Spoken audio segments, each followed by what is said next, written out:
السلام علیکم اسٹوڈنٹس، جیسا کہ آپ لوگ جانتے ہیں کہ ہم سورہ بقرہ کا ترجمہ اور تشریح دیکھ رہے ہیں، تو آج کے لیکچر میں ہم نے سورہ بقرہ کی آیت نمبر 17 سے لے کر آیت نمبر 25 تک جو ہے وہ تشریح اور تلاوت دیکھنی ہے۔ بسم اللہ الرحمن الرحیم۔ مثلہم، مثال ان کی، کمثل الذی، اس کی مانند مثال جو استوقدا نارن، جلائی آگ، فلما، تو جب اضاءت، روشن کیا، ما حولہ، جو ارد گرد اس کے، ذہب اللہ، کیا ہے اللہ نے، بنورہم، روشنی کے ساتھ، وترکہم، اور چھوڑ دیا، فی ظلمات، اندھیرے میں انہیں، لا یبصرون، نہیں دیکھتے وہ۔ کہتے ہیں ان کی مثال اس کی حالت جیسی ہے جس نے آگ جلائی، پھر جب آگ نے اس کا ماحول روشن کر دیا، اللہ نے ان کا نور سلب کر لیا۔ سلب کا مطلب ہوتا ہے چھین لینا، اور انہیں اندھیروں میں چھوڑ دیا کہ کچھ نہیں دیکھتے۔ سمن، بہرے ہیں، بکمن، گونگے ہیں، امیون، اندھے ہیں۔ وہ بہرے ہیں، گونگے ہیں اور اندھے ہیں، فہم لا یرجعون، سو وہ نہیں لوٹیں گے یا وہ رجوع نہیں کریں گے۔ آیت نمبر 17 اور 18 کا ترجمہ ہم نے دیکھ لیا۔ اب ان کی تشریح دیکھتے ہیں کہ ان دو آیات میں ایک تمثیل کے ذریعے یعنی ایک مثال کے ذریعے ان منافقین کی حالت بیان کی گئی ہے جن کے کچھ احوال کا ذکر اس سے پہلے آیت 8 تا 16 میں کیا گیا۔ بیان کیا گیا ہے کہ ان منافقین کی صورتحال اس صورتحال کے مانند ہے کہ جیسے ایک شخص نے اپنے ساتھیوں کے لیے آگ جلائی ہو تاکہ گھوم اندھیرے میں انہیں کچھ روشنی حاصل ہو جائے۔ آگ کے جلنے سے اس شخص کے ارد گرد کی چیزیں روشن ہو گئیں تو اللہ تعالیٰ نے ان کی روشنی چھین لی اور انہیں اندھیروں میں چھوڑ دیا کہ وہ کچھ بھی نہ دیکھ پائیں۔ وہ سب بیک وقت بہرے ہیں، گونگے ہیں، اندھے ہیں، سو اب ان اندھیروں سے نکل کر واپس روشنی میں آنے کا ان کا کوئی امکان نہیں۔ کہتے ہیں آیت میں مذکور کمثل الذی استوقدا نارن سے مراد کمثل الذین استوقدوا نارن، یعنی منافقین کی مثال ان لوگوں کی سی ہے جنہوں نے آگ جلائی بھی ہو سکتی ہے، کیونکہ عرب جمع کے لیے واحد کا صیغہ استعمال کر لیتے ہیں۔ قرآن حکیم میں بھی متعدد مقامات پر اس کی مثالیں ملتی ہیں، جیسے کہ ارشاد ربانی ہے والذی جاء بالصدق وصدق بہ اولئک ھم المتقون۔ تمثیل کا مفہوم یعنی اس مثال کا مفہوم کیا ہے کہ آگ جلانے سے جو روشنی ہوئی اس سے مراد یہ ہے منافقین کا منافقت اور دوبارہ کفر و شرک اختیار کرنے سے پہلے لایا ہوا ایمان، یعنی ایک دفعہ وہ ایمان لائے تھے پھر کافر ہو گئے۔ اس کی تائید قرآن حکیم سے ہی ہوتی ہے۔ تائید یعنی حمایت، یعنی یہ اس لیے کہ پہلے تو ایمان لائے پھر کافر ہو گئے۔ اس سے پہلے جو یہ بیان کیا گیا ہے کہ وہ ایمان والے نہیں ہیں تو یہ ان کی موجودہ منافقت والی حالت کے بارے میں ہے، اور دل میں کفر رکھتے ہوئے زبان سے ایمان و اسلام کا جو اظہار کرتے ہیں اور اس کی وجہ سے انہیں جو فوائد حاصل ہیں وہ مراد ہیں آگ جلا کر حاصل کی جانے والی روشنی سے، یعنی اس دکھاوے کے ایمان کی وجہ سے وہ اہل ایمان کی جماعت میں شامل رہتے ہیں، ان سے ان کا میل جول رہتا ہے، ان کے جان و مال محفوظ تھے، وہ اہل ایمان کے ساتھ رشتے ناطے کرتے، میراث پاتے یعنی ورثے میں سے حصہ لیتے، مال غنیمت میں سے حصہ لیتے، یہ اور اس طرح کے اور فوائد انہیں ظاہری اسلام کی بدولت ملے ہوئے تھے۔ اللہ تعالیٰ نے ان کی روشنی زائل کر دی یعنی ختم کر دی یا چھین لی۔ اس سے مراد ان کی بد عملی اور بد کرداری کا طبعی نتیجہ ہے، جیسے قرآن حکیم میں بہت سے مقامات پر طبعی نتائج کو اللہ تعالیٰ نے اپنی طرف منسوب کیا ہے۔ تھوڑی دیر کے لیے ایمان لانے سے جو روشنی حاصل ہوئی تھی دوبارہ کفر اور منافقت اختیار کرنے سے وہ روشنی چھن گئی اور وہ دوبارہ کفر و شرک اور ضلالت کے گھپ اندھیروں میں بھٹک رہے ہیں۔ ضلالت یعنی گمراہی میں، حق انہیں دکھائی نہیں دیتا، بہرے ہیں، سو سیدھی راہ پانے کے لیے کسی راہ دکھانے والے کی آواز نہیں سن سکتے، گونگے ہیں کہ منہ سے بول کر کسی سے راستہ نہیں پوچھ سکتے، اندھے ہیں لہٰذا حق کا سیدھا راستہ دیکھ نہیں سکتے، لہٰذا اب گمراہی کے اندھیروں سے نکل کر دوبارہ ہدایت کی روشنی پانے کا کوئی امکان باقی نہیں رہا، یعنی منافقین حق کو قبول کرنے کی تمام صلاحیتوں سے محروم ہو چکے ہیں، اس لیے یہ ممکن ہی نہیں کہ وہ پھر ایمان لے آئیں۔ اللہ تعالیٰ جو علام الغیوب ہے یعنی غیب کا علم رکھنے والا ہے، منافقین کے مستقبل کی خبر دے رہا ہے، اور اسلوب ایسا ہے یعنی انداز ایسا ہے کہ خبر دینے کے ساتھ ساتھ اس میں منافقین کی ملامت کا پہلو بھی شامل ہے۔ ملامت یعنی برا بھلا کہنا۔ اور آگ سے حاصل ہونے والی روشنی سے مراد ظاہری ایمان کی بدولت ملنے والے فوائد ہوں تو اس صورت میں تمثیل کا مفہوم یہ ہوگا کہ موت آتے ہی ہر طرح کے فائدے سے محروم ہو جائیں گے، یعنی قیامت کے روز سخت تاریکی میں پل صراط کے اوپر سے گزر کر جانا ہوگا، اہل ایمان کے آگے نور ہوگا، وہ آسانی سے اس پر سے گزر جائیں گے، جبکہ اس روز منافق مرد اور منافق عورتیں مومنین سے کہیں گی ہماری طرف نظر شفقت کرو، ہم بھی تمہارے نور سے روشنی حاصل کریں، تو ان سے کہا جائے گا کہ پیچھے کو لوٹ جاؤ اور وہاں نور تلاش کرو، پھر ان کے بیچ میں دیوار کھڑی کر دی جائے گی جس میں ایک دروازہ ہوگا جس کی اندرونی جانب رحمت ہے اور اس کی بیرونی جانب میں عذاب ہے، گھپ اندھیرے کی وجہ سے منافقین جہنم میں جا گریں گے اور جہنم کے بھی سب سے نچلے درجے میں۔ اور کسیبن یا مانے زوردار بارش، من سے السماء آسمان، فی ہی اس میں ظلمات اندھیرے، ورادن اور گرج، و برکن اور بجلی۔ ان کی مثال ایسی ہے کہ جیسے آسمان سے مینہ برس رہا ہو، اس میں اندھیرے چھا رہے ہوں اور گرج اور چمک ہو۔ یجعلون وہ رکھتے ہیں، اصابعہم انگلیاں ان کی، فی میں اذانہم ان کے کانوں میں، من الصواعق کے کڑکے کے سبب، حذر الموت اور موت کے ڈر سے۔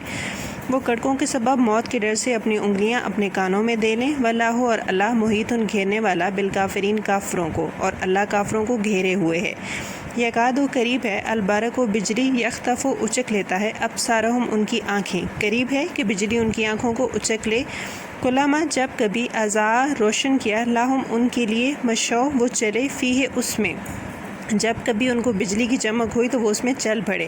وَإِذَا اور جب أَظْلَمَ اندھیرا ہوا، علیہم ان پر، اور جب ان پر اندھیرا چھا گیا، قاموا وہ کھڑے ہو گئے، وَلَوْ اور اگر شاء اللہ اللہ نے چاہا، لَذَهَبَ ضرور لے گیا، بِسَمْعِهِمْ کان ان کے، وَأَبْصَارِهِمْ اور آنکھیں ان کی۔ ان اللہ بے شک اللہ، علی پر کل ہر شیء چیز، قدیر خوب قدرت والا ہے۔ یعنی جب روشنی ہوتی ہے تو وہ چل پڑتے ہیں، اور جب ان پر اندھیرا چھا گیا تو وہ کھڑے رہ گئے، اور اگر اللہ چاہتا تو ان کے کان اور ان کی آنکھیں سلب کر لیتا۔ بے شک اللہ ہر چیز پر قادر ہے۔ آیت نمبر 19 تا 20 کی تشریح دیکھتے ہیں۔ کہتے ہیں منافقین کی صورتحال کی وضاحت کے لیے یہ دوسری تمثیل بیان کی گئی ہے۔ یہ ان منافقین کے بارے میں ہے جو تردد اور تذبذب میں ہیں۔ تردد فکر اور تذبذب گھبراہٹ، ڈاواں ڈول ہیں یعنی پریشان ہیں۔ آسمان سے زوردار بارش برس رہی ہے، اس میں اندھیرے اور گرج چمک ہیں۔ بجلی کڑکتی ہے تو موت کے ڈر سے اسے بچنے کے لیے اپنی انگلیاں اپنے کانوں میں ٹھونس لیتے ہیں۔ بجلی اتنے زور سے چمکتی ہے گویا ان کی بینائی اچک لے گی۔ اچک لینا یعنی چھین لینا۔ بجلی کے چمکنے سے روشنی ہوتی ہے تو اس روشنی میں چلنے لگتے ہیں، اور جب اندھیرا ہو جاتا ہے تو پھر ٹھہر جاتے ہیں۔ اس تمثیل میں ان منافقین کو انتہائی بزدل اور بیوقوف بتایا گیا ہے کہ کڑکوں کے سبب موت سے ڈر کر اسے بچنے کے لیے اپنے کانوں میں انگلیاں ڈال لیتے ہیں، جو ظاہر بات ہے کہ موت سے بچنے کا قطعاً مؤثر ذریعہ نہیں ہے۔ یہ تو اسی طرح کی بات ہے جیسے بلی کے ڈر سے کبوتر اپنی آنکھیں بند کر لیتا ہے۔ ایمان کی راہ میں آنے والے مصائب و مشکلات اور تکالیف شرعیہ سے بچنے کے لیے پھر سے دل میں ایمان کی جگہ کفر کو بسا لینا عقل مندی نہیں ہے، اور نہ وہ اس لیے ہلاکت اور عذاب سے بچ سکتے ہیں۔ بجلی کی آنکھوں کو اچک لینا بجلی کی قوت و شدت اور منافقین کی بینائی کی کمزوری اور ان کا ضعف ایمان ہے۔ ضعف ہوتا ہے کمزور۔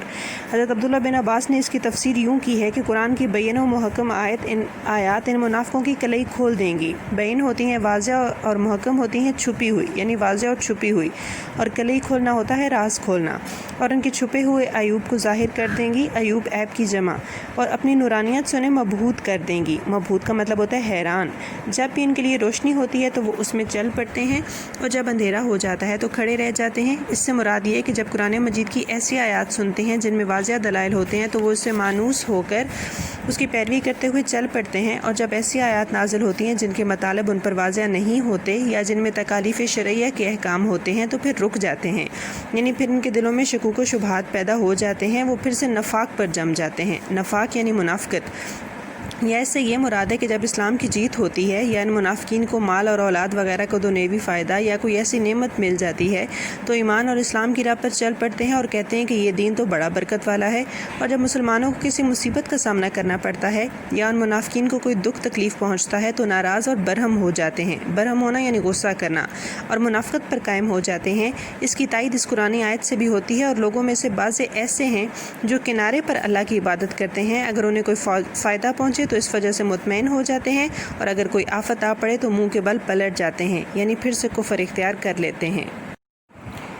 یا ایھا الناس، اے لوگو، عبدو عبادت کرو، ربکم تمہارے رب کی، الذی جس نے خلقکم پیدا کیا تمہیں، والذین اور جو من قبلکم تم سے پہلے، لعلکم تاکہ تم تتقون تقوی کرو۔ اے لوگو اپنے رب کی عبادت کرو جس نے پیدا کیا تم کو اور ان کو جو تم سے پہلے تھے تاکہ تم تقوی کرو۔ الذی جس نے جعل بنایا لکم تمہارے لیے، الارض زمین، فراشن بچھونا، والسماء اور آسمان، بنان چھت، وانزل اور اتارا، من السماء بلندی سے، مان پانی، فاخرج پس نکالا، بھی ساتھ، من الثمرات بعض پھل، رزقاً رزق، لکم تمہارے لیے، فلا پس نہ تجعلوا بناؤ تم، للہ اللہ کے لیے، اندادن ہمسر، وانتم اور تم تعلمون جانتے ہو۔ اور جس نے تمہارے لیے زمین کو بچھونا اور آسمان کو چھت بنایا اور اتارا بلندی سے پانی، پھر اس کے ذریعے تمہارے رزق کے واسطے بعض پھل نکالے، پس تم اللہ کے ہمسر نہ بناؤ۔ ہمسر کا مطلب ہوتا ہے برابر، اور تم جانتے ہو۔ کہتے ہیں یا ایھا الناس، اے لوگوں میں خطاب کن سے ہے؟ اس بارے میں مفسرین کے دو قول منقول ہے۔ کفار و مشرکین اور منافقین سے خطاب کیا گیا ہے۔ مخاطب سب لوگ ہیں، یعنی کفار و مشرکین، منافقین، مومنین۔ اس آیت کے نزول کے وقت عرب میں اور اس سے باہر جتنے زندہ تھے اور اس کے بعد قیامت تک آنے والے انسان۔ سورہ بقرہ میں کی شروع میں مومنین کا ذکر کیا گیا، پھر کفار کا، اس کے بعد منافقین کا، اور ان آیات میں تمام لوگوں سے خطاب کیا گیا ہے۔ ان آیات میں اللہ تعالیٰ نے لوگوں کو ایک کام کے کرنے کا حکم دیا ہے، ایک کام سے منع کیا ہے، اور اپنے دو احسانات سے ان احکام کے حق میں استدلال کیا ہے۔ استدلال کا مطلب ہوتا ہے دلائل دینا، ثبوت دینا۔ اللہ تعالیٰ نے حکم دیا ہے کہ لوگ اس کی عبادت کریں، شرک سے منع کیا ہے، اور خلق اور ربوبیت کے دو عظیم ترین احسانات سے استدلال کیا ہے۔ خلق کا مطلب ہوتا ہے پیدا کرنا، اور ربوبیت کا مطلب ہوتا ہے پروردگاری۔ صرف اللہ تعالیٰ ہی عبادت کے لائق ہے، عبادت میں اس کے ساتھ کسی اور کو شریک نہیں ٹھہرانا چاہیے۔ عبادت کا مستحق صرف وہی ہو سکتا ہے کہ جو خالق اور رب و رازق ہے۔ قرآن حکیم کے اولین مخاطبین یعنی عرب کے کفار و مشرکین بھی یہ جانتے تھے اور مانتے تھے کہ ساری کائنات کا خالق تو اللہ تعالیٰ ہے، ارشاد باری تعالیٰ ہے۔ اور اگر ان سے پوچھو کہ آسمانوں اور زمین کو کس نے پیدا کیا اور سورج اور چاند کو کس نے مسخر کیا، مسخر کا مطلب ہوتا ہے قابو پانا، تو یقیناً کہیں گے اللہ تعالیٰ نے۔ اسی طرح فرمایا، اور اگر ان سے پوچھو کہ آسمان سے پانی کس نے اتارا، پھر اس کے ذریعے زمین کو اس کے مرنے کے بعد زندہ کیا، تو ضرور کہیں گے کہ اللہ نے۔ ہر انسان خواہ وہ کسی بھی دور کا ہو اور اس کا تعلق کسی بھی معاشرے سے ہو، یہ بات سمجھتا ہے کہ ساری کائنات ایک خدا کی پیدا کرتا ہے اور وہی اس کو چلا رہا ہے۔ کسی مخلوق کو چاہے وہ کتنی عظیم و شان ہو، وہ اسے کائنات کا خالق نہیں سمجھتا۔ اللہ تعالیٰ ہی تمام جہانوں کا خالق ہے، وہی ان کا رب ہے، تمام لوگوں کا خالق وہی ہے، وہی زندگی عطا کرنے والا ہے، وہی زندہ رہنے کے سارے ضروری اسباب فراہم کرنے والا ہے۔ اس نے انسان کو رہنے کو یہ زمین و آسمانوں کے مابین گھر بنایا، زمین کے اوپر ہم ٹھہرے ہوئے ہیں، آسمان ہماری محفوظ چھت ہے، اس کے گرنے کا کبھی کسی کو اندیشہ لاحق نہیں ہوا، اور نہ ہی اس چھت کے اوپر سے کوئی چیز کبھی زمین پر آ کے گری کہ جس سے انسان غیر محفوظ ہو جائے۔ پھر اوپر سے پانی برسا کر اس کے ذریعے سے ہمارے لیے زمین میں انواع و الوان یعنی انواع و اقسام کے پھل، میوے اور نباتات پیدا کرتا ہے، جنہیں ہم اپنے اور اپنے زیر خدمت جانوروں کی غذا کے طور پر استعمال کرتے ہیں۔ اس کی عبادت کرنی چاہیے اور اس کے سوا کوئی عبادت کے لائق نہیں۔ ایک اور جگہ ارشاد ربانی ہے، اور اللہ وہ ہے جس نے تمہارے لیے زمین کو ٹھہرنے کی جگہ اور آسمان کو چھت بنایا، اور تمہاری صورتیں بنائی اور صورتیں بھی خوب بنائیں، اور تمہیں پاکیزہ چیزیں دیں۔ یہی اللہ تمہارا پروردگار ہے، پس جہانوں کا رب اللہ بہت ہی بابرکت ہے، وہ زندہ ہے، اس کے سوا کوئی معبود نہیں، تو اسی کو پکارو عبادت کے لیے، اس کو خاص کر کے۔ تعریف اللہ رب العالمین کے لیے ہی ہے، رب العالمین یعنی تمام جہانوں کے رب کے لیے۔ وَإِن، اور اگر تم ہو، فی میں، ریبن، شک، مما، اس سے جو نزلنا اتارا ہم نے، علی عبدنا، اپنے بندے پر، فاتو، تو لاؤ، بصورتن، صورت میں، مثلہ ہی، اس کی مانند۔ اور اگر تمہیں اس کی بابت کسی شک میں مبتلا ہو جو ہم نے اپنے بندے پر اتارا، تو اس کی مانند ایک صورت لاؤ، وَادْعُوا، اور بلاؤ، شہداءکم، مددگار تمہارے، من دون اللہ، اللہ کے بغیر اور اللہ کے سوا اپنے حمایتیوں کو بلا لو، ان کنتم، اگر تم ہو، صادقین، سچے، اگر تم سچے ہو۔ فَإِن، پھر اگر، لم، نہ، تفعلوا، کیا تم نے، ولن، اور ہرگز نہ، تفعلوا، کرو گے تم، فاتقوا، تو بچو، النارا، اس آگ سے، التی، جو، وقودھا، ایندھن اس کا، الناس، لوگ، والحجارۃ، اور پتھر۔ پھر اگر ایسا نہ کر سکو اور ہرگز نہ کر سکو گے تو بچنا اس آگ سے جس کا ایندھن آدمی اور پتھر ہیں۔ اعدت، تیار کی گئی، للکافرین، کافروں کے لیے، اور وہ کافروں کے لیے تیار کی گئی ہے۔ یہاں پر انہوں نے اعجاز القرآن یعنی قرآن کی معجزہ ہونے کی بات کی ہے۔ کہتے ہیں ان آیات میں خطاب کفار و مشرکین سے ہے۔ روایت کیا گیا ہے کہ کفار کہتے تھے کہ محمد صلی اللہ علیہ وآلہ وسلم جو کتاب یعنی قرآن مجید لائے ہیں یہ وہی تو نہیں لگتی، ہمیں تو اس میں شک ہے۔ تو اس کے جواب میں یہ آیات نازل ہوئیں۔ یہ حضرت عبداللہ بن عباس کا قول ہے۔ ایک قول کے مطابق یہود نے یہ باتیں کہی تھیں، ان کے جواب میں چیلنج دیا گیا۔ ان سے پہلی آیات میں اللہ تعالیٰ کی وحدانیت اور اس کی ربوبیت کا ذکر تھا یعنی پروردگاری کا، اور حکم دیا گیا تھا کہ اللہ تعالیٰ کی عبادت کرو، اور شرک سے منع کیا گیا تھا۔ ان آیات میں حضور علیہ الصلوۃ والسلام کی نبوت پر اور قرآن حکیم کے منزل من اللہ ہونے پر دلیل لائی گئی ہے۔ منزل من اللہ یعنی اللہ تعالیٰ کی طرف سے نازل کردہ۔ کفار و مشرکین کو چیلنج دیا گیا کہ اگر تمہیں قرآن کریم کے کلام اللہ اور منزل من اللہ ہونے میں کوئی شک ہے اور تمہارا یہ دعویٰ سچا ہے کہ اسے خود آپ صلی اللہ علیہ وآلہ وسلم نے گھڑا ہے، یا یہ سحر یعنی جادو، شاعری یا اساطیر الاولین یعنی پہلے لوگوں کے قصے کہانیاں ہیں، تو پھر اس جیسی کوئی ایک صورت بنا لاؤ اور اس کام کے لیے اللہ کو چھوڑ کر تمہارے جتنے حمایتی اور مددگار ہیں ان کو بھی بلا لو۔ اللہ تعالیٰ نے جو علام الغیوب ہے، اعتراض کرنے والے مخالفین کو تنبیہ فرما دی کہ وہ ایسا ہرگز نہ کر سکیں گے۔ یہ بات اخبار غیب میں سے ہے، یعنی غیب کی خبروں میں سے۔ لن تفعلوا یعنی تم ہرگز نہ کر سکو گے فرمانے سے مقصود یہ بھی تھا کہ ان کی ہمتوں کو ابھارا جائے اور انہیں جوش دلایا جائے، تاکہ اس کے بعد ان کے مقابلہ کرنے سے عاجز رہنا اور بھی کھل کر اور واضح ہو کر سامنے آ جائے۔ منکرین سے کہا گیا کہ جب تمہاری بے بسی ظاہر ہے، تمہارا جھوٹ کھلا ہے اور قرآن کی حقانیت ثابت ہے، تو پھر دوزخ کی اس آگ سے بچنا جو کافروں کے لیے تیار کی گئی ہے۔ یعنی سب کچھ واضح اور ظاہر ہو جانے کے بعد بھی جو لوگ محض ہٹ دھرمی سے کام لے کر، یعنی ضد سے کام لے کر، بغیر کسی بنیاد اور دلیل کے حضور علیہ السلام کی نبوت اور قرآن مجید کے کلام اللہ ہونے کو تسلیم کرنے سے انکار پر اڑے رہیں گے، ان کے لیے دوزخ کی آگ کی وعید ہے، جس کا ایندھن آدمی اور پتھر ہوں گے، یعنی جن سے بت تراشے ہوئے ہیں۔ ہمارے آج کے لیکچر کی آخری آیت نمبر 25، وبشر الذین اور بشارت دے دیجئے یا خوشخبری دے دیجئے ان کو، آمنو جو ایمان لائے، وعملوا اور کیے انہوں نے، الصالحات نیک کام، انا کہ لہم ان کے لیے، جنتن باغات، تجری چلتی ہے، من تحتہا الانہار اس کے نیچے سے دریا یا نہریں، اور خوشخبری سنا دیجئے ان کو جو ایمان لائے اور اچھے کام کرتے رہے کہ ان کے لیے باغات ہیں جن کے نیچے نہریں بہتی ہیں، کلما جب روزی کو انہیں دیا گیا رزق، منہا اس سے، من الثمرات اس سے پھل، رزقاً رزق، اور جب ان کو ان میں سے کوئی پھل کھانے کو دیا جائے گا، کالو وہ کہیں گے، ھذا الذی یہ جو رزقنا ہمیں رزق دیا گیا، من سے قبل پہلے، و اوتو اور انہیں دیا گیا، بھی وہ متشابہن ملتا جلتا، کہ یہ وہی ہے جو ہمیں اس سے پہلے دیا گیا تھا اور انہیں وہ ملتا جلتا دیا جائے گا، وَلَہُمْ اور ان کے لیے، فیہا اس میں، ازواجن جوڑ، مطہراتن خوب پاک کیے ہوئے، اور ان کے لیے ان میں پاکیزہ جوڑ ہوں گے، وہم اور وہ، فیہا اس میں، خالدون ہمیشہ رہنے والے، اور وہ ان میں ہمیشہ رہیں گے۔ آیت نمبر 25 کی تشریح دیکھیے، ایمان اور عمل صالحہ کا اجر۔ کہتے ہیں اس سے پہلے کفار و مشرکین کے لیے تیار کردہ نار جہنم یعنی جہنم کی آگ کا ذکر کیا گیا تھا۔ یہاں ان لوگوں کے لیے اجر و ثواب کا بیان ہے جو ایمان رکھتے تھے اور نیک اعمال کرتے رہے۔ ایمان رکھنے اور نیک عمل کرنے والوں کو خوشخبری سنائی گئی ہے کہ آخرت میں ان کے لیے باغات ہیں۔ ان باغات کی پہلی صفت یہ ہے کہ ان کے نیچے سے نہریں بہتی ہیں، دوسری یہ صفت یہ ہے کہ ان کے پھل خوشگوار اور تعجب و حیرت کا باعث بنیں گے۔ وہ اس طرح کہ جب ان جنتیوں کو ان باغات کے کسی پھل کو کھانے کے لیے پیش کیا جائے گا تو وہ کہیں گے، ایسا ہی پھل تو ہمیں اس سے پہلے عطا کیا گیا تھا، اور فی الواقع وہ پہلے عطا کردہ پھل سے ملتا جلتا ہوگا۔ پہلے عطا کردہ پھل کی 2 تعویلیں روایت کی گئی ہیں۔ تعویلیں یعنی وضاحتیں۔ پہلی ہے کہ جنت کے پھل شکل و صورت میں دنیا کے پھلوں سے ملتے جلتے ہوں گے، جن کی مفسرین نے یہ حکمت بیان کی ہے کہ وہ ان شکلوں سے مانوس ہوں گے، اس لیے ان کے کھانے میں رغبت ہوگی، رغبت شوق پیدا ہونا، اور ان میں کوئی جھجک نہ ہوگی۔ حضرت عبداللہ بن عباس کا یہ قول نقل کیا گیا ہے کہ یہ مشابہت صرف نام کی ہی ہوگی، ورنہ دنیا کے پھلوں کو جنت کے پھلوں سے کیا نسبت۔ پہلے عطا کیے ہوئے پھل سے مراد جنت کے پھل ہی ہیں، ہر بار ان کا ذائقہ اور لذت جدا ہوگی، اگرچہ شکل و صورت میں ایک دوسرے سے ملتے جلتے ہوں گے۔